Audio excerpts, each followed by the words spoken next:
An armoured wheelchair, a volleyball, and an athlete with a penchant for getting just a little bit physical.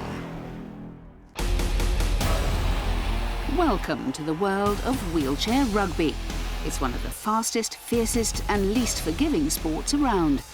Also known as Murderball, two teams go hell for leather in 4-on-4 action on a hardwood court.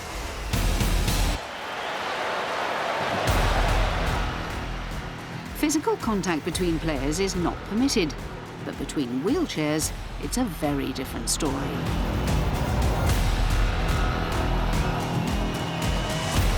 A score is made when a player holding the ball crosses the opposition's goal line.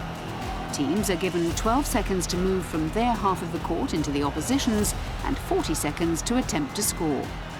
Pace and movement are the name of the game.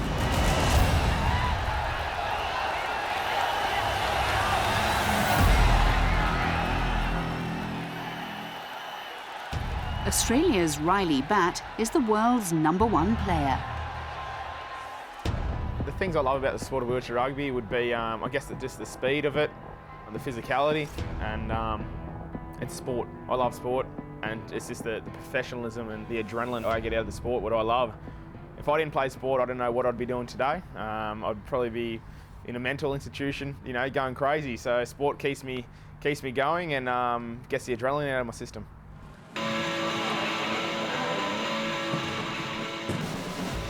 Wheelchair rugby is played by quadriplegic athletes, meaning those with a loss of function in both upper and lower limbs. Players are assessed into one of 7 classes, ranging from 0.5 points to 3.5 points, based on their level of functional ability. Any team which takes to the floor may not exceed a combined classification of 8 points. Australia's co-captain at the 2012 London Paralympics, Ryan Scott, was in a motorcycle accident in 1998 and is classed in the lowest functioning range of 0.5. My injury, I broke my neck around about C5 and C6, so I'm a quadriplegic. I've lost finger function, triceps, and I'm paralysed from my chest down. You know, there's so much focus on all the things you can't do after your accident, and to be finally told you can do something and do it at a high level. You know, team sport was a big part of my life before my accident, mainly recreational and for fun with mates. But yeah, once I got involved, you know, you're travelling with guys who have been in that situation for a lot of years, so they can teach you things, and it's amazing what you learn from other guys outside of the rehab centre. The Australian national team are amongst the leading countries in the world of wheelchair rugby. Following silver at the Beijing Paralympics, the green and gold went one better at London 2012, and in so doing they rose to first place in the world rankings. Since then, however, the United States have climbed back above them. But for head coach and former international attacker Brad Dubberly, that's a small part of the bigger picture. I had my accident when I was 12. I was bushwalking, and on a trail I used to walk along all the time. Slipped and fell down a cliff and landed headfirst on a rock in a creek.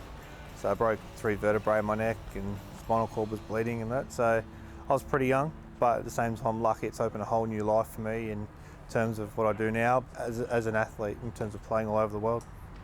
I guess having something that I wanted to be involved in was crucial for recovery.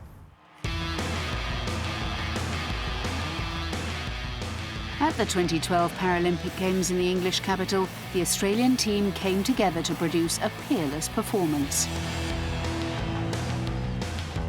The Aussie defenders, with pickers on the front of their elongated chairs, which are used for hooking onto and stopping opposition attackers, were watertight.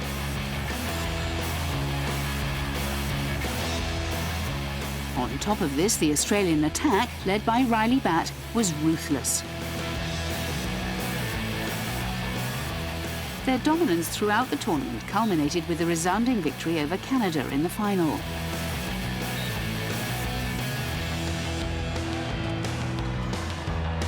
Oh, London was just amazing. For me, it was my 3rd Paralympics, and it was a very different feel. not only did London put on a great event, they did a really good job at educating the people on what they were watching.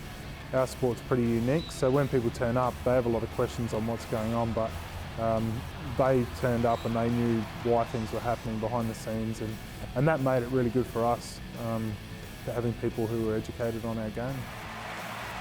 London was an amazing campaign for our team. Everything just sort of fell into place for us at those games. I challenged the team, from a coach point of view. Our goal was to go out and win every single quarter throughout, and we did, and also to play every athlete in every game, which we also did. So the feel amongst the team was amazing in that everyone felt a part of it. Yeah, that feeling, you think by now I would have had, been able to put it into words, but you just can't. It's just an amazing feeling of all the achievement and the hard work and sacrifice that not only ourselves have put in, our family and things like that to support us doing it. Back home in the town of Port Macquarie on the New South Wales coast, Riley Batt is between training camps.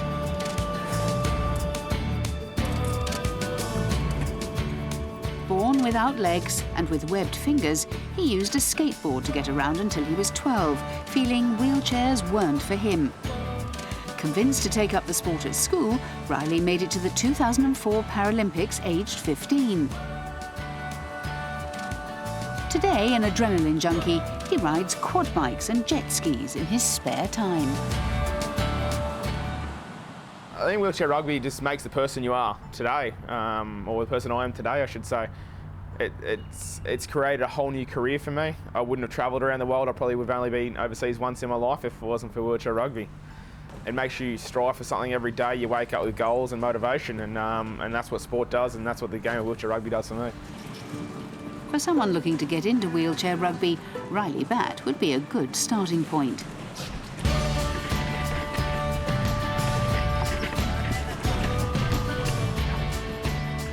Commonly referred to as the best player to have ever played the game, his teammates and coaches know he has the key attributes to succeed both physically and strategically. Tactics in particular are a crucial part of wheelchair rugby. As a player, Riley is second to none. And it's a hard thing to say from my point of view, as we're a team sport. You've got the strength, speed, agility, the way he can read a game, like he can already predict what's going to happen, which makes it feel like he's even there quicker than he actually is. He's such a student of the game, like he's constantly looking to improve. To have an athlete with that function and ability is very rare, and thank God he plays for Australia.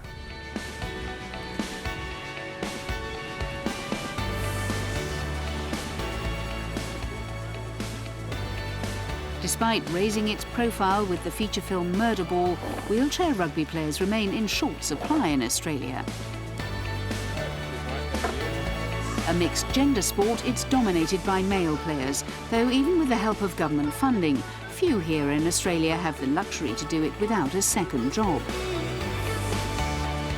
The hardest thing is getting the numbers for our sport. So, where we've got probably 30, 40 players playing in our country, America probably have 1,000 plus players over there. So it is really hard to put together a massively strong team, but we end up doing it. We've got the funding and we've got the people around us that are helping us out, and that's what you need. You need to be the most professional you can, to be the best you can. So that's what we're lucky enough having. Yes, we don't have the numbers, but we've got the fantastic staff around us.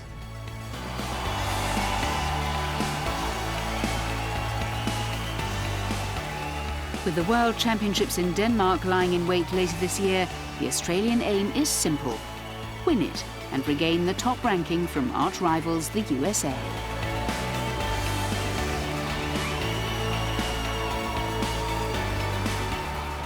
To have a new athlete who's been newly injured, and show those sorts of athletes that life does go on after being injured, and there's opportunities like playing for Australia at Paralympics and World Champs available to you. Your life's not over. And then I suppose to be able to take them from that and see the journey to making a team and becoming leaders in their own right, or even away from rugby, is amazing.